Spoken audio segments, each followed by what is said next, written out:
হ্যাঁ, এই ছবিটি আমি পেন্সিল দিয়ে আগে হালকা করে ড্র করে নিয়েছিলাম। অর্থাৎ কী জন্য?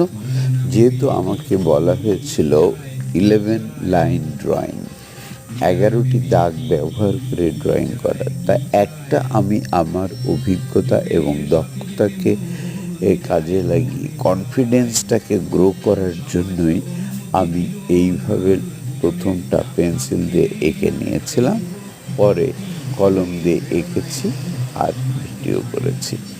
এইটা আপনাদের সামনে তুলে ধরলাম যে আপনি কখনো কোনো একটা কাজ একদম নিউ আকারে করতে গেলে এরকম করে করেই নিতে পারেন, যেটা আমি করেছিলাম। তো যা হোক, হয়তো অনেকে হাসতে পারেন যে পেন্সিল দিয়ে এঁকে নিয়ে কাজ করছে। আমার পরবর্তী ভিডিওগুলো বুঝতে পারবেন যে হ্যাঁ, না, আমি মোটামুটি এগুলো ড্র করতে পারছি, সেই হিসাবে এরকম। হ্যাঁ, তো আপনি চর্চা করুন, হবে। চর্চাতে সব মেলে ভাই,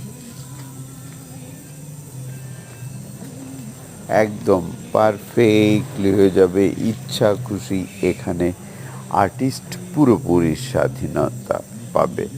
যেখানে যেরকম খুশি অনেকগুলি দাগ দেওয়া সম্ভব, দাগের কোনো শেষ নেই। আমি কিন্তু ইচ্ছা খুশি মতো দাগ দিয়েছি।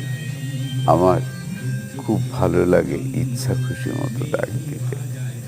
আর ইচ্ছা খুশি মতো সব কিছু করার মধ্যে কিন্তু আলাদা একটা মজা আছে। সে মজাটা সবাই নিতে পারে না, শিল্পীরা যদিও একটু বেশি নেয়।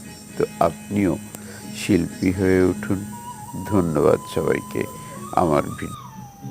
আমার খুব ভালো লাগে। অসংখ্য ধন্যবাদ।